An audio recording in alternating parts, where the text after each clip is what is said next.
Halo, assalamualaikum warahmatullahi wabarakatuh. Saudara-saudaranya, kita kini ke unboxing nasi bungkus di Jakarta harga 10.000. Ingat harga 10.000 di Jakarta. Kan Iko lu kok. Iko ada 2 bungkus yang mau beli. Bungkus ini caya belinya. Tapi Iko kok jangan salah-salah lah. Kok mantul benar. Jadi, 2 bungkus. Bungkus ini telah kok nasi padang lah, jangan salah lah ya. Kita lihat model je lihat. Kita unboxing sama review sekali. Kok nasi bungkus. Kok tambah ini kok. Kok ayam ngomong lu ayamku punya orang kok. Nyawa kok dah. Nyawa orang karena kopi yang kok nasi ya. Ambok kalau salah tambah oleh sepade. Bukan awak warna oleh sepade. Kan Iko wah lihat. Nasi 10.000 di Jakarta. Iko kok tujuannya mau buat video kok untuk nusan awak. Namanya buian mbak namanya. Kalau di Jakarta tuh mahal itu indah doh indah. Asa pandai-pandai bakawan dapat nasi 10.000 sebungkus. Sambal doh itu harus pandai. Cina tuh tadi kalau nggak salah ada mulai ayam lor.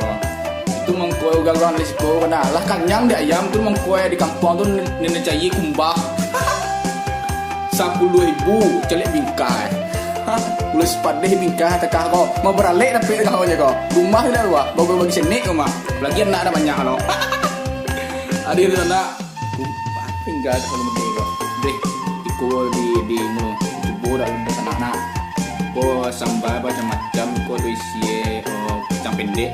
Kacang panjang temunya itu potong-potong aja jadi kacang pendek. Tuh kok nang kuning-kuningnya kok tadi kok kalau salah kok. Di nampak dari sana nang kuning-kuningnya kok. Nang kuning-kuningnya kok tadi kok nang kuning-kuningnya kok nang ngambang. Ndak. Iko kok gulai ayam kuah gulai ayam. Iko lado sini di uni sini. Ini itu jadi.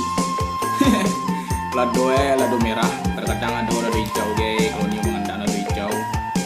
Iko kok cubancih. Ya sini namanya 10.000 mengandak lo mati di lah. Adik sana kita makan cubo lo. Sana makan lo namu bujuan. Tapi yang membuat video kok biar sana tu tahu kalau di Sekoko ada nasi 10.000 nasi tak mahal-mahal di kota lo. Marang ini kita makan dulu boleh sepandeh kok. Koko lauk mambur. Ini lauk mambur kalau di Sekoko namanya. Mambur kalau di kampung lah gue tongkol awak coba dulu sana deh mau masuk mencoba kau nasa sana nah sama ayo solat buat saya ambo kira solat jam dari dong itu coba kacang pendek mak kacang pendek lah cuman cip boleh cuma cip sih tetek bang ni mode kau boleh deh bosok kadang lah tukang awak tu makan pakai apa namanya pakai sendok tu nak modern di sebi lo soalnya ni dan pakai tangan pun gimah itu laki soalnya dia ada sana deh sendok ambo bulu tangan ambo kadang kita makan dulu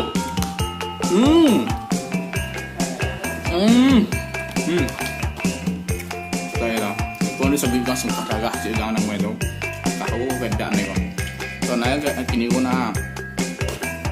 di Jakarta nasi 10.000 tak aku dagang lah kok jangankan nasi 10.000 pulsa aja gini kok 2.000 kalau beli 10.000 kan dia namanya tuh so naik tekah lo alah dipotong wak ada bagi kepitingnya tuh dia pakai ambil 3 lo cak go lah 10.000 tambah dek suko makan boleh sepade kalau di nanti mana di kampung jangan sebutnya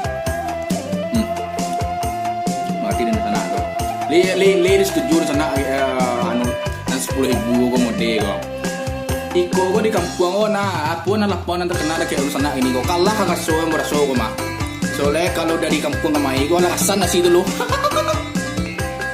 ada kalau di sana ada nasi kau jangan lupa tekan like kalau di Sekoko nusa tekan like doh. Jadi kalau di sana lala namanya jangan lupa makan nasi